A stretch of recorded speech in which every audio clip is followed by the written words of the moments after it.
1947 में जब देश आज़ाद हुआ बंटवारे के साथ, तो देश में हिंसा और दंगे फैल रहे थे। उस वक्त जिनके हाथ में सत्ता थी, उन सत्ताओं ने भरसक प्रयास किया कि इस देश में दंगे रुकें, शांति कायम हो। शांति कायम हुई, देश बना, संविधान बना, चल निकला ये देश। जिस देश को आज़ाद करने वाली ताकतों ने कहा था कि आज़ाद होते ही ये देश कई टुकड़ों में बंट जाएगा, वो नहीं बटा, वो एक साथ रहा। तमिलनाडु से लेकर के कश्मीर तक, नागालैंड से लेकर के गुजरात तक, हम एक देश हैं, एक ताकत है, एक सत्ता है, एक भावना है, एक विचार है। पर उस विचार पर सेंध लग रही है।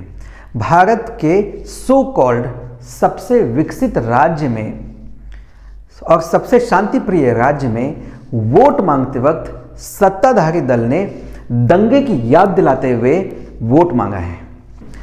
देश के पहले गृह मंत्री जब दंगे रोकने के लिए दिल्ली की एक लोकेलिटी में पहुंचते हैं और वहां दो पक्ष के लोग उनके सामने आकर के खड़े, जो दंगे के लिए तैयार थे, जो एक दूसरे के खून के प्यासे थे, वह अपनी लड़ाई, अपनी दुश्मनी, अपने झगड़े को छोड़ करके गृह मंत्री के पास आकर के खड़े हो जाते हैं और भीड़ में अपना दुख रोते हैं, अपनी परेशानी रोते हैं, अपने अपने हक की दलीलें पेश करते हैं। दंगा नहीं होता है। उन दोनों ही पक्षों को भरोसा है कि इस देश का गृह मंत्री हमारे सामने खड़ा है, ये जो भी कहेगा, जो भी करेगा, वो एक पक्ष के लिए नहीं होगा, वो अन्याय नहीं होगा। ये था हमारे देश का पहला गृह मंत्री, जिसके सामने खून के प्यासी भीड़ खड़ी है और वो भीड़ उस नेता से न्याय की उम्मीद कर रही है। ऐसे लौह पुरुष ने हमारे देश का निर्माण किया है। आज का गृह मंत्री एक चुनाव जीतने के लिए 2002 के दंगों का रेफरेंस देते हुए वोट मांगता है। जब आप चुनाव की लाइन पे खड़े हों तो आप सोचिएगा कि आपके दरवाजे पे दस्तक देते वक्त राजनीतिक दल आपसे क्या कहते हैं। एक दल आपसे शिक्षा की बात करता है, मुफ्त बिजली की बात करता है, स्वास्थ्य की बात करता है, आपके बच्चों की भविष्य की बात करता है। वो दे पाएगा नहीं दे पाएगा, इस पर आप विचार कीजिए, पर वो बात क्या कह रहा है, आपके सामने कमिटमेंट क्या कर रहा है। एक दूसरा दल है जो देश की आज़ादी के इतिहास और उस इतिहास पे अपने कंट्रीब्यूशन की बात करता है, इस देश के सेक्युलर फैब्रिक्स की बात करता है, इस देश की समरसता, इक्वालिटी की बात करता है और आपके सामने उस उपस्थित होता है और उसके आधार पर वोट मांगता है। और एक दल है जो भ्रामक तरीके से आपको 2002 के दंगों को शांति दूत के रूप में प्रस्तावित करके आपसे वोट मांगता है और ये कथन कहने वाला कोई और नहीं, इस देश का गृह मंत्री है।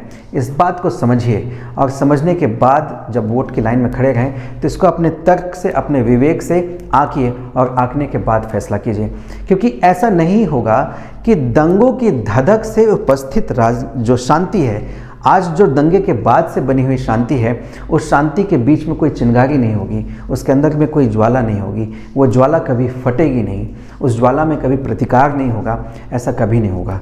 प्रसुप्त ज्वालामुखी है, आज नहीं तो कल फटेगा, हमारे जीवन काल में फटेगा, हमारे बच्चों के जीवन काल में फटेगा या उनके बच्चों के जीवन काल में फटेगा। 21वीं सदी में 145 करोड़ जनसंख्या के इस देश को बहुत देर तक झूठ के आधार पर, इस बनाम उसके हिंसा के आधार पर, गलत फहमियों के आधार पर, डेटा एनालिटिक्स के आधार पर, ट्रोल्स के आधार पर बहुत देर तक आप इस देश की सत्ता पर काबिज नहीं रह सकते। वोट की लाइन पे खड़े रहें तो ये जरूर सोचिएगा कि कोई हमें आज की झूठी शांति के नाम पे भविष्य की हिंसाएं बेच रहा है, आज की झूठी मोहब्बत के नाम पे भविष्य की नफरत बेच रहा है या हमारे भविष्य का निर्माण कर रहा है। फैसला कीजिए कि हमें किस तरह का गृह मंत्री चाहिए। वल्लभ भाई पटेल, लौह पुरुष वल्लभ भाई पटेल जैसा गृह मंत्री चाहिए, या आज एक ऐसा गृह मंत्री जो बार बार झूठ बोलता है, जो भड़काता है, जो दंगे को, हिंसा को शांति के रूप में परोसता है और आपसे उसके आधार पर वोट मांगने की कोशिश करता है। ये चुनाव करना है आपको।